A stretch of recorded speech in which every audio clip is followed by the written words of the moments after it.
From Greece to Norway, from Spain to England, hiking is hip. Hiking is young, hiking is green and healthy, and you can only get up close when you're on foot, everywhere in Europe. Sometimes it's hard to match the topography to the map because there's so many small hills and ups and downs. But the way is so clearly marked that it's I have to try really hard to get lost here. So I think I'm going that way. Bradley Mayhew is a Brit living in the United States. He writes travel and trekking guides, usually in faraway Asia. Now he's exploring the most beautiful hiking trails of Europe.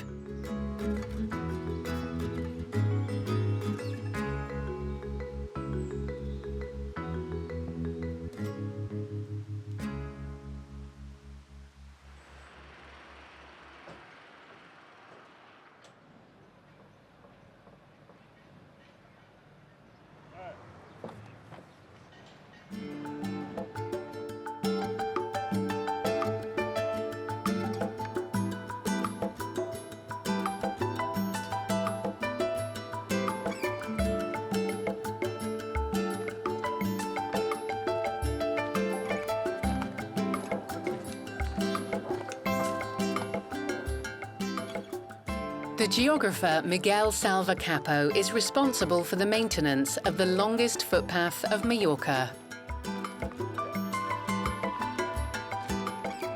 Miguel's joining Bradley for the first stage of a trail known for its excellent views. And right at the very beginning, there's a view of the islet of La Dragonera. So what can I expect in the next week or so of walking? We will starting with the lowest mountains. Okay. Here on the southeast. Yeah. And then we will go around, sometimes near the sea, sometimes inside the mountains. Nice. And as we go to the center, we will find higher mountains. So we will pass by all the villages around the mountain range, terrace landscapes, almost forest. Sounds like a lot of variety. Yeah.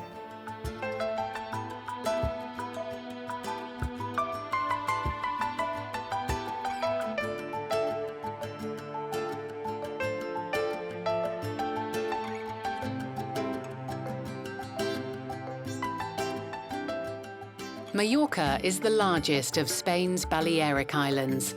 The Serra de Tramuntana spans the entire northwest coast.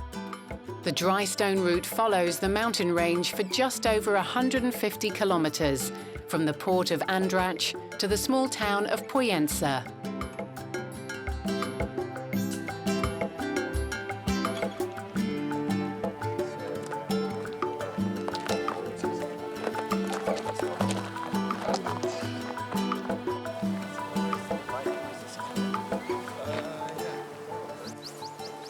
In the Serra de Tramuntana, the sea is never far away, but nothing of the mass tourism found at the beaches is noticeable on the Dry Stone Route.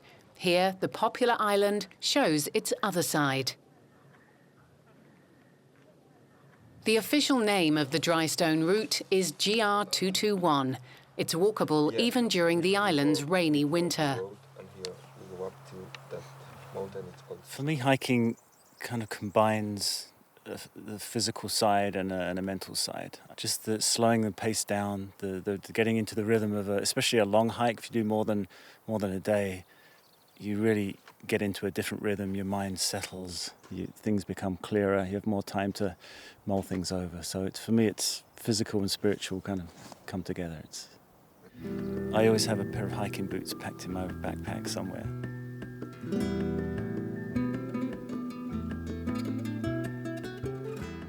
In 2011, UNESCO declared the Serra de Tramuntana a World Cultural Heritage Site.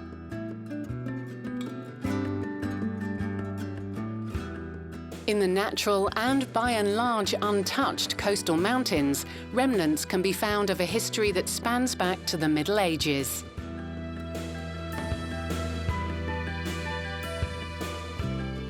And hikers walk this history on the ancient Ruta de Pedra en Sec, or the path of the dry-laid stones.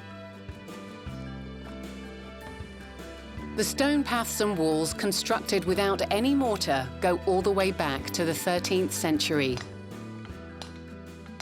Miguel coordinates the stone-laying work along the footpath. As far as possible, the trail still follows the ancient postal and riding routes of Mallorca. And you couldn't see this path before, could you? It was No, hidden. that path we rediscovered it because it was with 2-3 meters of soil on it, Okay. Yeah. and we didn't knew that it was here. You're rediscovering the past. Yeah, we rediscovered the real path. Yeah, that's true. Nice. The stones are laid without any mortar or cement. Bradley wants to try his hand at it.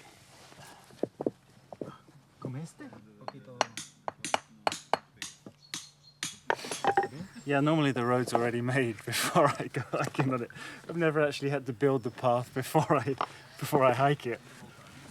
Yeah, it's hard work. It's like a giant jigsaw puzzle. You have to fit everything together.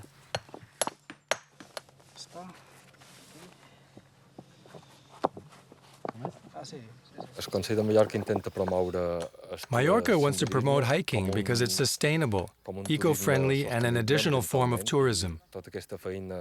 That's why we're marking and restoring the trails. We're also promoting hiking so as to extend the traditional tourist season, which is from June to September.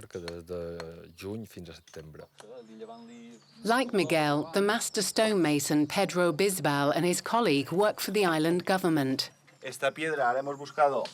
We're looking for a stone that sort of fits. This one could work, but the tip bothers us, so let's knock it off a bit. We'll soon see if it fits.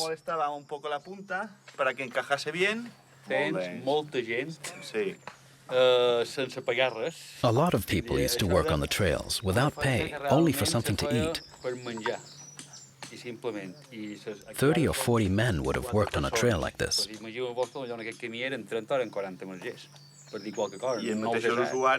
If some of the wall collapsed and someone came by, he would repair it on the spot.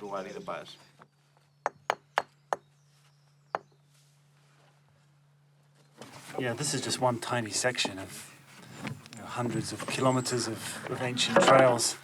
So it's the amount of work that must have gone in there just to build it in the first place is incredible. And now to rebuild it and refix it, yeah, it's a mind-boggling amount of work. In the 1960s, in the last century, this trade almost died out. A lot of the people who worked in this business, they were either getting older or they went to work in building villas down on the coast for the mass tourism that came in from the 1960s. But about 20, 30 years ago, they started to revive this craft. And now it's a nice example of how tourism can actually help revive a cultural tradition like this. It doesn't have to always destroy it. Sometimes it can bring it back to life again.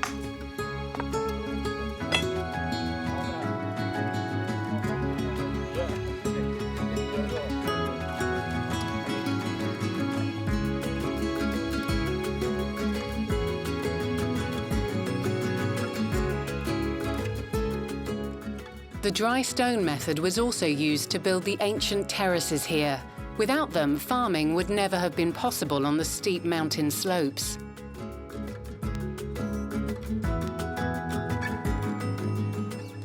On the third day of hiking, Bradley and Miguel reach a coastal landmark, a historic watchtower once used for protection against pirates.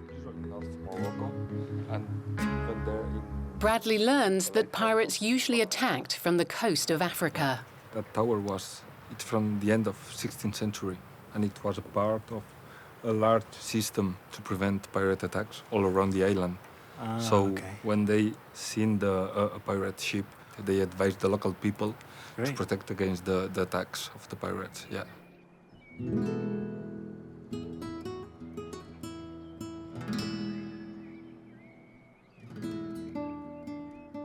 The tower protected the village of Banyalbufar. From the 10th to 13th century, Mallorca was under Moorish rule. The terraces and irrigation systems date back from that time.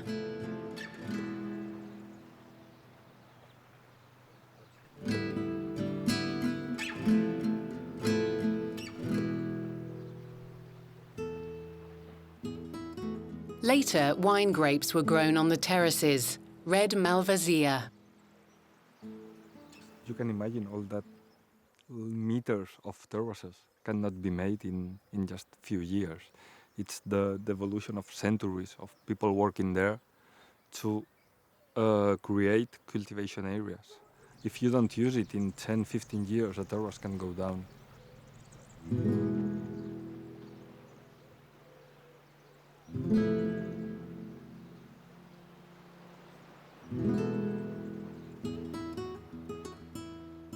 In the 19th century, the phylloxera plague destroyed the grapevines.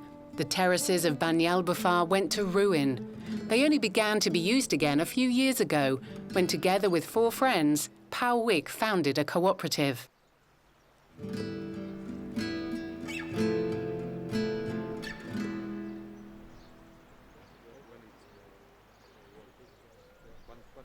La cooperativa, les plantes, els de tenir repartides a The vines of our cooperative are spread across 84 different terraces. En total són 84 mariades. We all have our own small pieces of land, but most of the terraces belong to the people in the village who no longer use them. El que hem fet és arribar a acords amb gent que no estava utilitzant les seves Now we use these terraces in exchange for wine. A canvi de sempre arribar a un acord, normalment acabam regalant vi.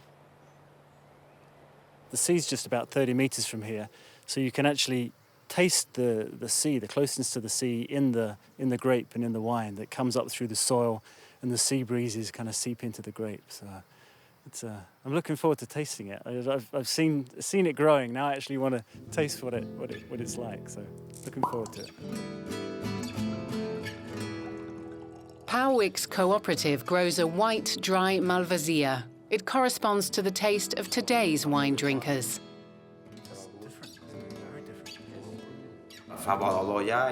It smells right, but it still lacks something. Above all, color.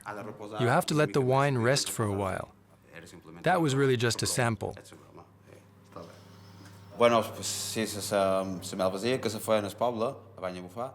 In the 18th century, Malvasia was famous as a red, sweet dessert wine. Back then, Malvasia from Banyalbufar was drunk in the royal houses across Europe. That's why it was also known as the king's wine.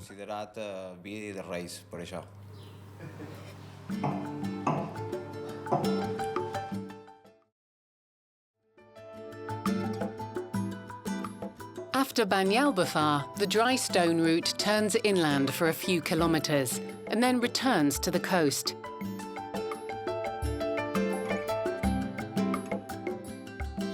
As of 1867, this estate, perched high above the coastline, was the home of the free spirit, globetrotter and naturalist Ludwig Salvator of Austria.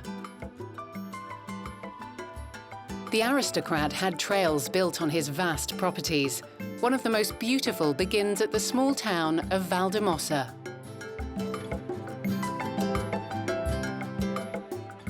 The people of the island called Ludwig Salvator Archduke, or Archduke.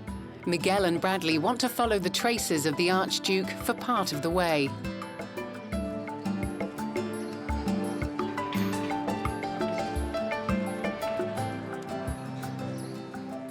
The Archduke wrote more than 6,000 pages on the nature, history and culture of the Balearic Islands. Today, the 7 volumes are still considered a standard work of reference. He probably bought the most of the main estates all around here, from Valdemossa to Deia, and he wanted to just enjoy the landscape and to feel the spiritual feeling that it was in all that place. He didn't really care much about formality. He didn't wear any royal clothes, just normal stuff. He didn't wear any. He had just string tying his cuffs together. He liked walking with the people. He said you could learn more from local people than you could from most scholars. And there's one story about he helped a local farmer push his cart out of the ditch, and the guy who didn't know who he was just tipped him a couple of coins, and he joked that was the only money he ever earned by himself. So he was a man of the people, definitely. The Archduke's path connects Valdemossa to the village of Deia, today's destination.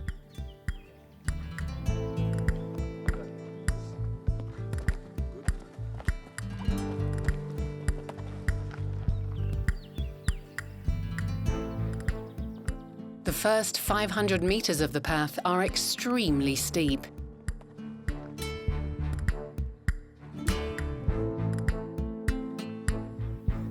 Weather changes pretty quickly up here, doesn't it? Yeah, that month it's very changeable weather.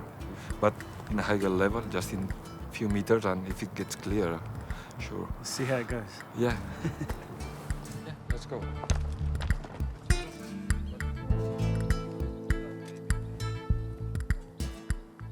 The Archduke laid out a lot of these high altitude passes and some of the lookouts you see here. In some ways, he was the forerunner of tourism on the island. He helped set up these beautiful trails, the ones that weren't going, between village and village, just purely for the pure joy of walking up here. What might be considered as bad weather by most does have its benefits. Bradley takes advantage of the fog to hide a small geocache treasure. The geographic coordinates of hidden geocaches like this one are published online. Later, hikers can search for them with the help of a GPS receiver. The treasure is usually a small knick-knack, wrapped watertight. The form of treasure hunt, known as geocaching, is popular among hikers.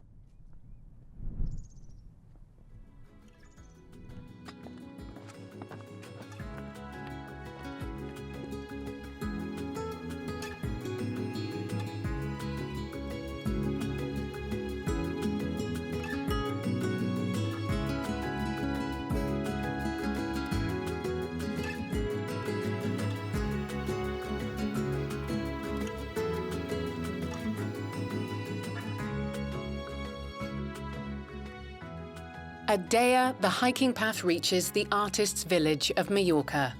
Dea was the first village of the island to attract bohemians, intellectuals and artists from all over Europe. In the cemetery next to the old fortified church, Bradley and Miguel get an impression of those who once lived in Dea.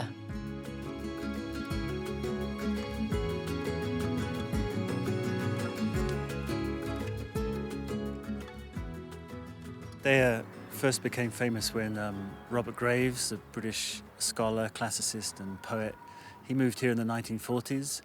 And I think since then a lot of people have been drawn to the area because of that. A lot of painters came here because of the light. The location is fantastic. You've got these great cliffs behind and the blue sea in that side. So I think as more and more famous people came, more famous people wanted to be here. It generated its own kudos in that way. But everyone's been here from, Ava Gardner, Alec Guinness, Peter Ustinov, Anais Nin. Everyone's come here at some point to visit. Beautiful place. Dea, like most settlements on the Serra de Tramuntana, lies protected somewhat inland. But inland or not, all coastal villages have a small harbour. A detour to the harbours is usually quick and easy from the Dry Stone Route. When the weather's good, a hiker can have a swim. So Miguel's been telling me that there's an alternative path along the cliffs and the coastline, but he's saying in this kind of weather, with this kind of wind, it's not really advisable. So we're going to head up into the mountains just a little bit higher and then follow the hillside along.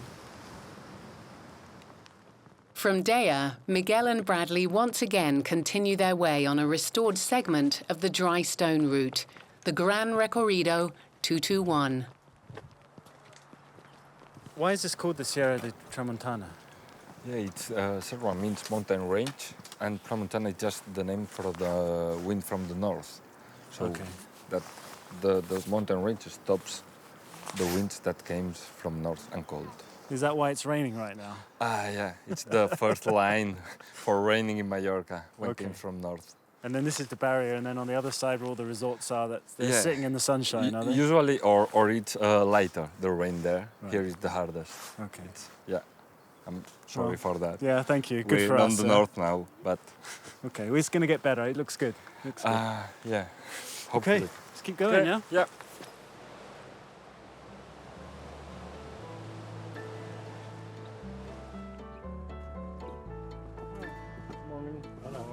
Hola. English? English, yeah. Right so. Oh, my fellow countrymen. Enjoying the English weather? It reminds us of home. Yes, we just had English tea as well, actually. Oh, well, you might as well have just stayed at home. Yeah. Well, you have a good trip. Yeah, bon voyage. Bon voyage. Right. You'll enjoy it. Have a good rest of the walk. Okay. Good weather for you. Bye. Bye-bye. Bye now. Bye.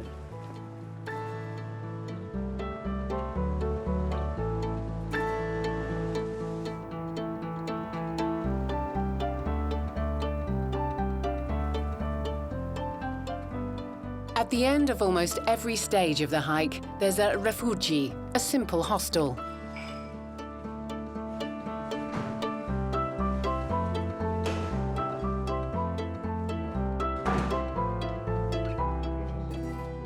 Reservations can be made over the internet.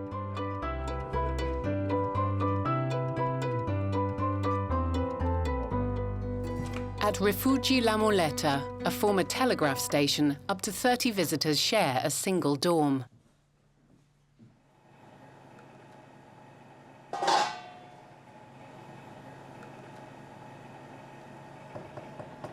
Pal Moya Rossello is in charge of preparing dinner.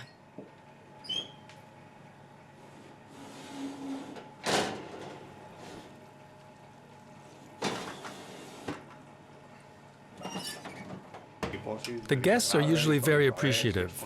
Sure, there are always a few guests who are a bit more difficult, but they're usually helpful, clear the table themselves. The people who are used to it know how hostels work, that usually only one or two people take care of everything, and that you also have to help out a little. The hikers eat together and share experiences, including tips about the route. The food and bunk beds at the refugies are very reasonably priced.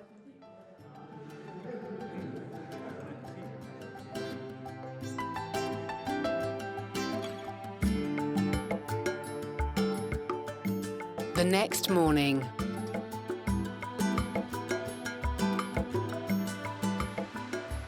for the past 100 years, the centre of Soyer has been linked to the port by streetcar. Soyer, with a population of 15,000, is the only sizable town on the hiking trail.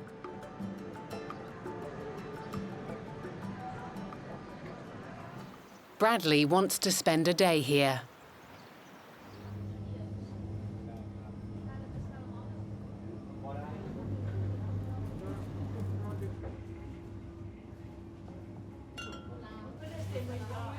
Miguel has friends in Soyer.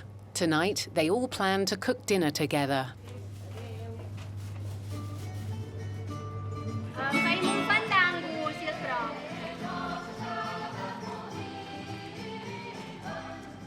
In the courtyard of an old school, Bradley has arranged to meet someone. Ina Mora is essentially the unofficial town historian of Soyer. She's also active in maintaining the traditions of her hometown. Twice a week, she teaches traditional folk dances, such as the yotas, boleros, and fandangos.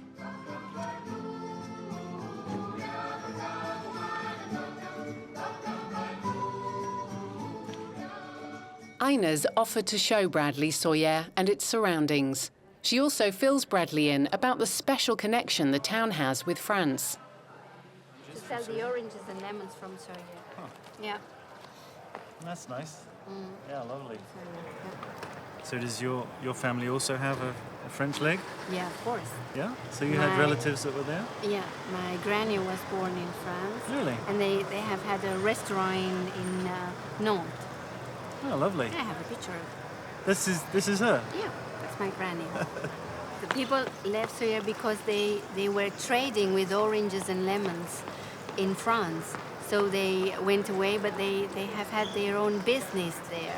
They started it on the coast from Marseille and Sète, and then they went up to Lyon, Belfort, to Paris, and then also changing the countries, Belgium, Switzerland, Germany. So they were good businessmen. They made a lot of money, and then afterwards they came back and resettled here.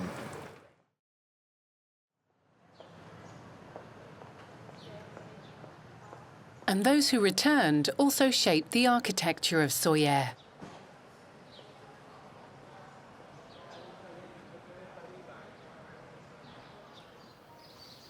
Yeah, that's the style that they brought from France. Right. They saw different things, and they brought the Art Nouveau here to Soyer, and you can see it on the balconies and the details that they are on the facade. So they brought back the money to build the buildings, but also the style to create them like this. Yeah, all that they have seen in France and the whole Europe, they brought it back here. So you can see the history of the people and the town written in the architecture of the buildings. Yes, that's true. Nice. That's good. Okay, shall we go? Yeah.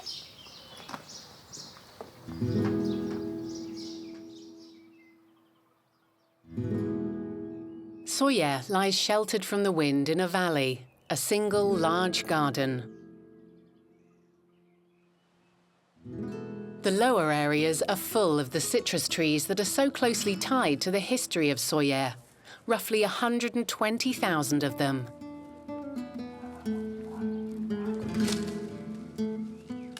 Oranges grow here all year round, and just like in days of old, they're exported to mainland Europe.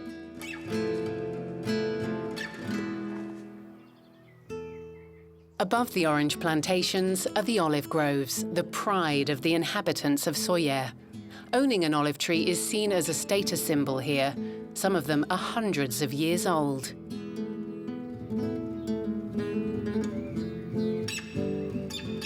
They're all individual little family plots, are they? Yeah, all for the families coming here and harvesting them. You used to do that when you were a child? Did you have one? Yeah, to earn a little bit money for the children, pocket money, was to harvest the olives. And we had small baskets, smaller than the adults. But we used to put stones on the bottom, so it was quicker to fill them. Okay. So They discovered us. and you're in trouble.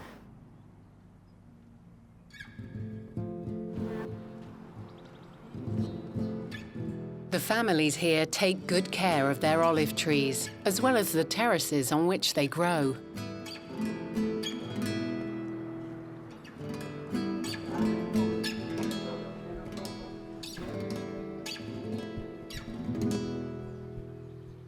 I've seen the dry stone walls being built, and I've seen the terraces being used for vineyards, and here they're actually used for the olive groves.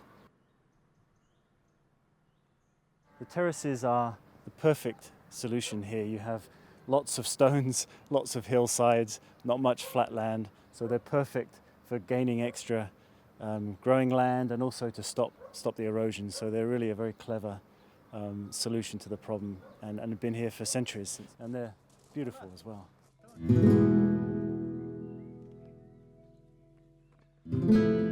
After it's rained is a good time to gather snails. Olive groves often also include a small summer house, a favourite place to spend the weekend.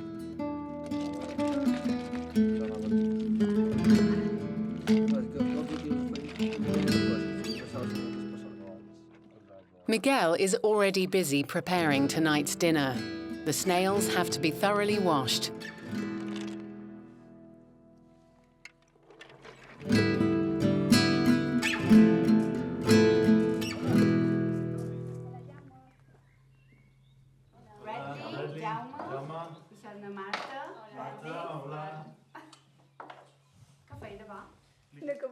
The cooking is done together.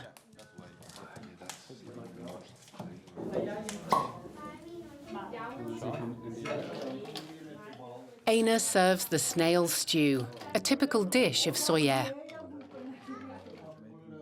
After dinner, Aina and Miguel say goodbye to Bradley. Miguel has to go back to his office. The following day, Bradley will be hiking on his own.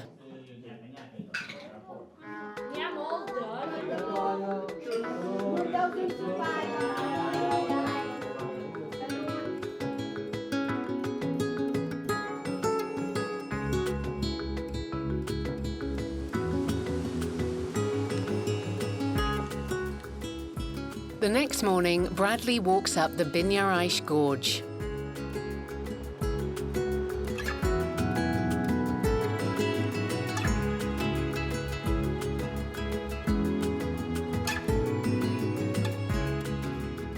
Here, the Dry Stone Route follows an old pilgrim's path. It climbs 800 meters in 3.5 kilometers. It requires some time and effort.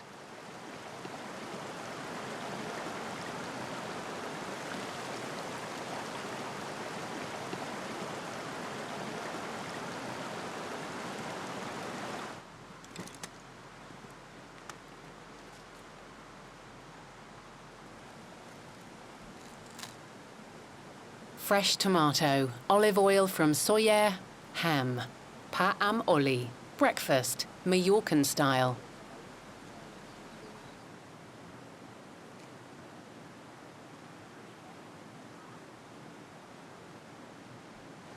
This is one of the major old thoroughfares that walkers used to do between Soyer and Uc, so it's also used as a pilgrim path. You can tell from the terraces and the olive groves here that people used to practice their agriculture right up here to the base of these limestone cliffs. These days, I think it's a bit too much hard work to come and harvest and grow your olives up here. So it's mostly used as a recreational path. It's part of the 221, one of the most popular and picturesque sections.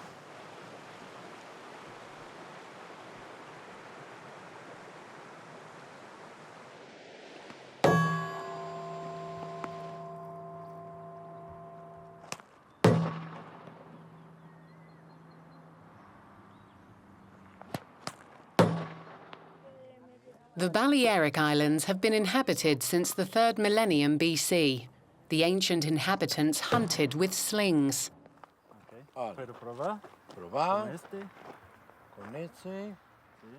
They made their slings from woven sisal and found their projectiles on the beach.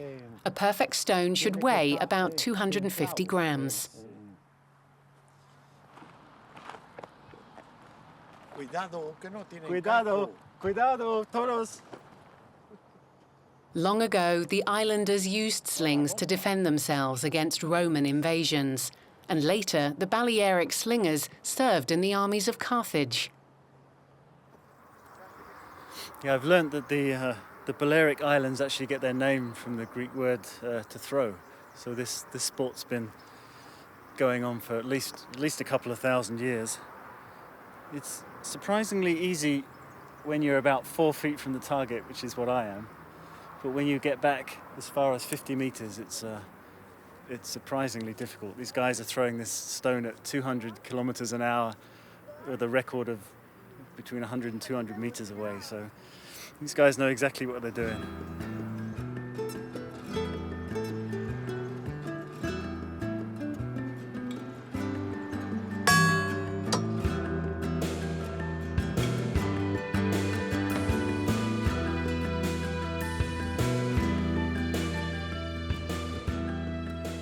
The Binuraish Gorge ends at the roof of the Serra de Tramuntana. The mountain peaks soar up to 1,450 meters above sea level. From here, the Dry Stone Route descends gradually to the reservoir of Cuber.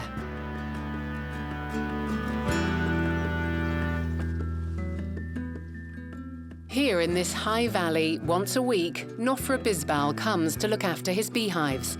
They stay out here in the open all year round.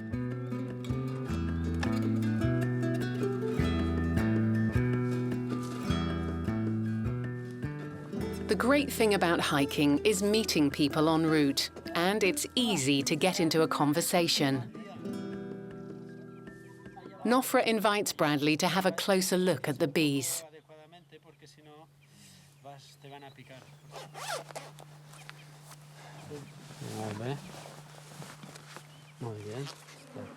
The bees of the Serra de Tramuntana are robust, but they're also particularly aggressive.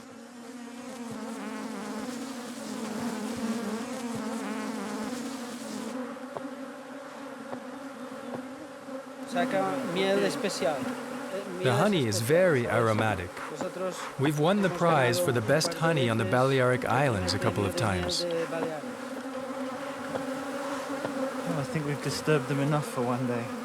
Let them sleep. Van a dormir, eh? Sí, sí, ara van a dormir. Poden treure, poden ficar dit dins la mel i prou, eh? Bradley, of course, has some English tea with him. And Nofra can contribute the honey to the picnic, the first one of the year.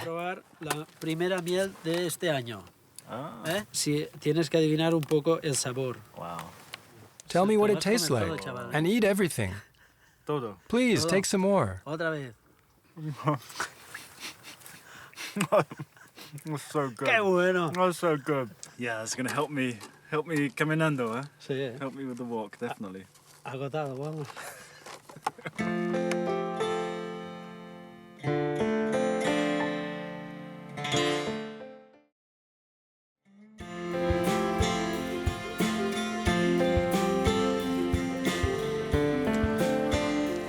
I think when you do a longer hike, you know, for several days, you get a whole range of different environments. You know, we've passed through villages, I've seen the coast.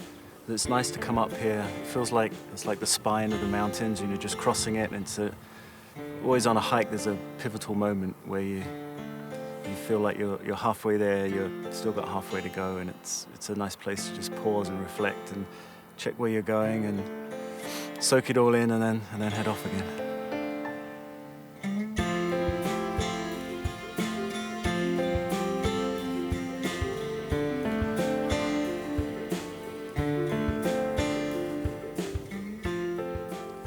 This little pass here is right in the heart of the Tramuntana Mountains.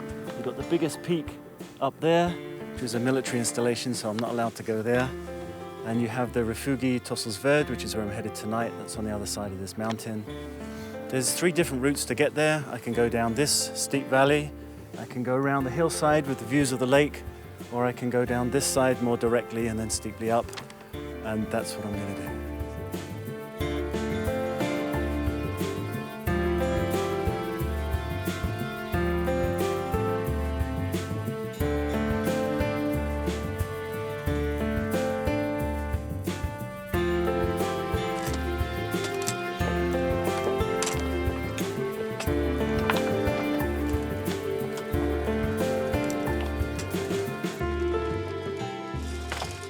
At Tossels Verde, a remote hikers hostel on the Ruta del Pedra en Sec, Bradley has a rendezvous.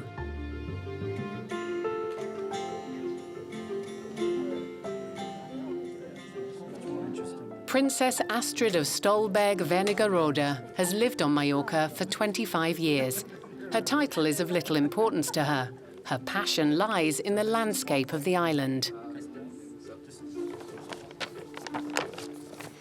Okay, let's go. Because they are hiking a lot, the mountains. And they are Astrid wants to show Bradley 2 of her favourite hikes.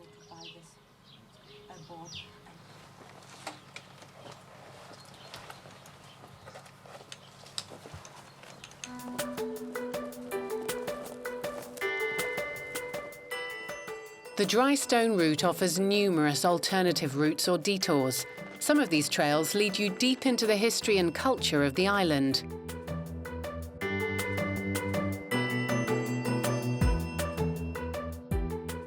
The roots of the Castel d'Alaró go back to the time of the Romans.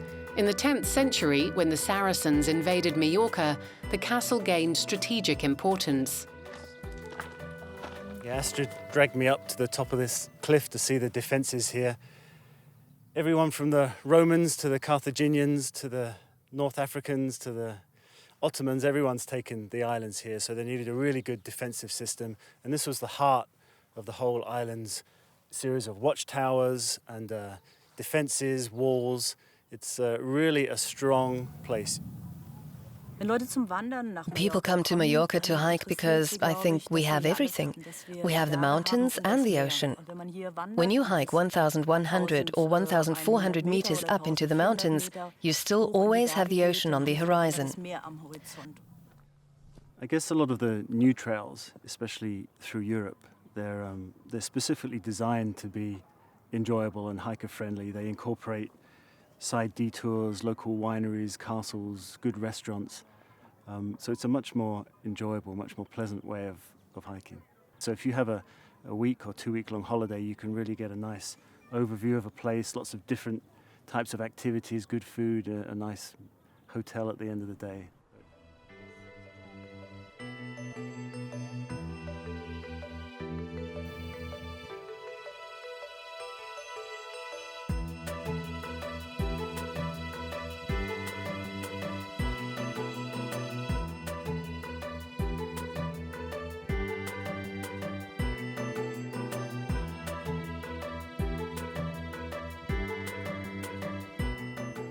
A descent of 600 meters in 6 kilometers, a demanding trail for the best of hikers.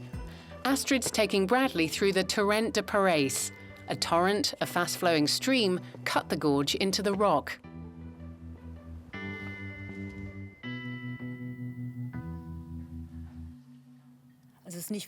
It's not for everyone. You have to be sure-footed, and in some places you need a head for heights. It takes over 5 hours and is relatively challenging. The trails existed since the 1920s. The first tourists, including hikers, came to the island in the 20s and also already did the torrent. Actually, only 2 or 3 years ago, the first trails were marked. That's relatively new. But there's an endless amount of hiking trails that are not in the books. There's a lot to discover here.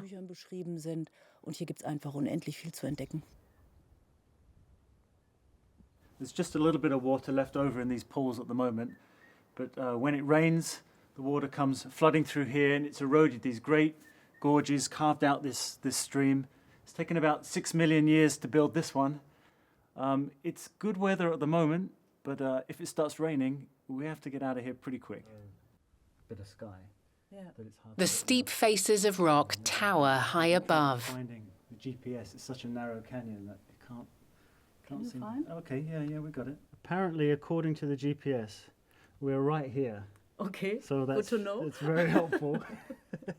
And we have to go this way. Yes, okay. Okay, good. Let's go. That's where we were going anyway, wasn't it? Okay. Okay, good.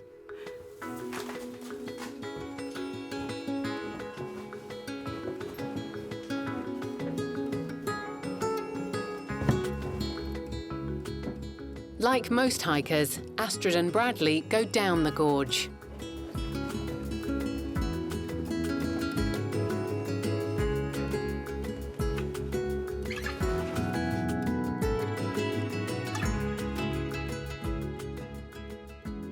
It ends at one of the most beautiful beaches on the island.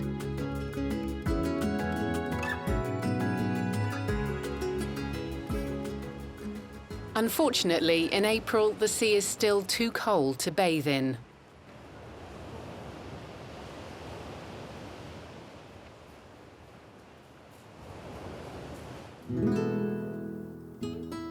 The coast close to the Torrent de Parase. The next morning, Bradley is now in the heart of one of the most remote landscapes of Mallorca.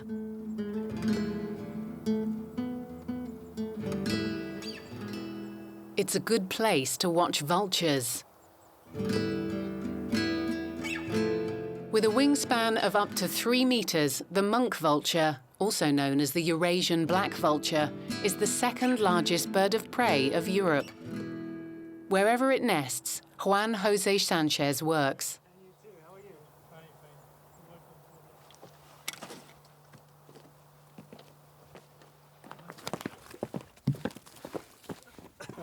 That's a heavy sheet. Yeah, heavy, eh? But it's good food. So why do you put it here? Is there something special about this place? Yeah, this is the more important area for breeding and feeding the vultures. For them, naturally. They don't need really the food that we put them because there are a lot of resources in the mountain. But we try to help them during weekends, for example, where there are more people in the mountain walking or doing excursions, and they need quiet places to eat.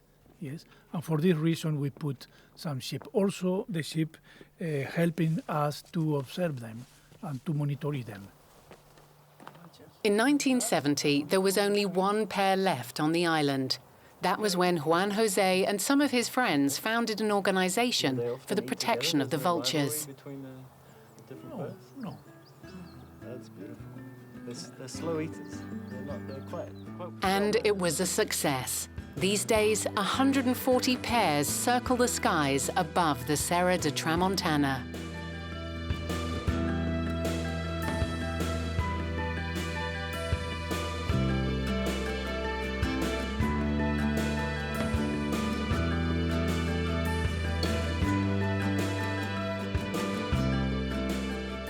For the last stage of the Dry Stone Route, Bradley is once again being joined by Miguel Salva. Miguel is already at the meeting place, a landmark at the northern end of the Dry Stone Route, an ice house. Good. Yeah, some nice high mountains, beautiful lakes. I saw some great vultures, a whole bunch of vultures. Good choice of meeting place. It's hard to miss this. They collected the snow all around here. Yeah.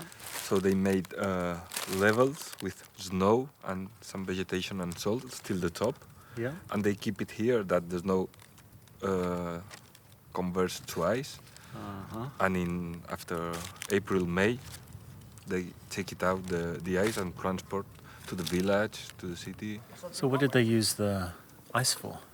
The main uses were medicinal use to cold the drinks, because there was no freeze. And for ice cream on the beach, I guess. Yeah, they even made some kind of ice cream, not as we know today, but not for the tourists. No, not really.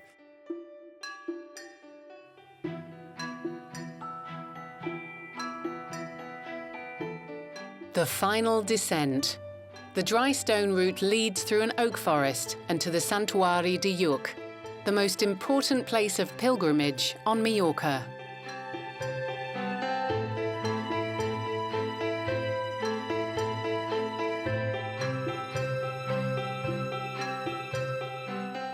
In Lluc, the patron saint of the island is revered. Both pilgrims and hikers alike can spend the night here comfortably, and this is what Bradley and Miguel intend to do.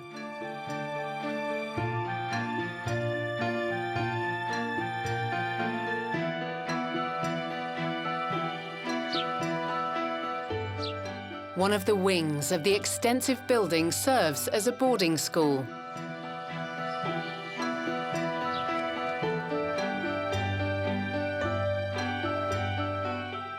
There are only 40 pupils here, all between the ages of 7 and 14.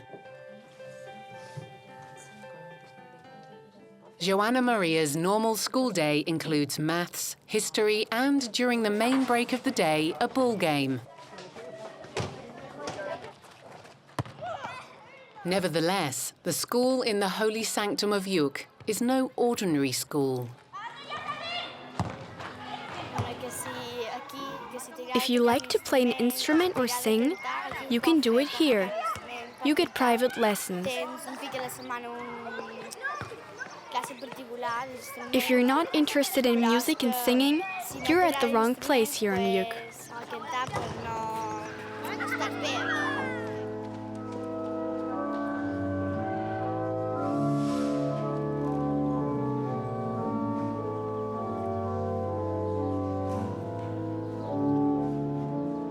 After the break, a daily ritual awaits the pupils. Dressed in blue and white cassocks, the Blauets enter the pilgrimage church.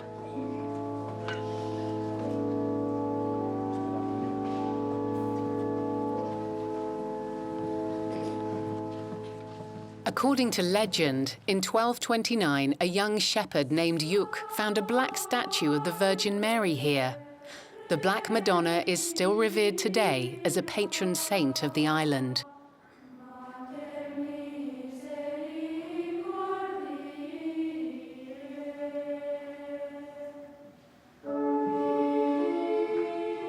In her honor, the choir, the Blauets, sing the Salve as a greeting to the Mother of God, as they've done every day without interruption since 1531.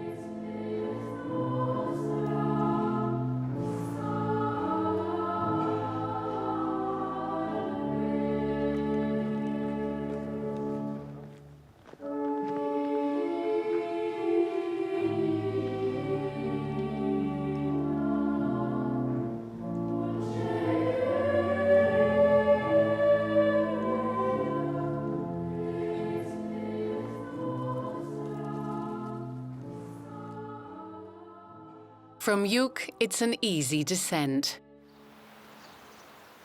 Finally, the route's destination, Puyensa, a small town in the extreme north of Mallorca.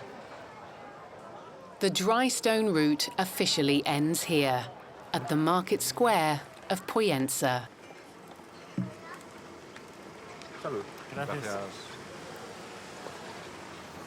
Well, thank you for coming with me. I appreciate you taking the time to get out of the office. Thanks to you to take me out of the office. Yeah, no worries, no worries. So is this where it ends? Is this the end of the... We can't go any further? Yeah, it's where it ends, but if you want, you can go also till the lighthouse of Formentor. Okay, and that's on a spit. You go out all the way to the lighthouse, and that's as far as you can go? Yeah, it's the farthest point. See on both sides all the time. It's nice. Yeah, well, it would be nice to finish in the sea. I haven't gone in the sea yet. Yeah. It's got to be done in Mallorca.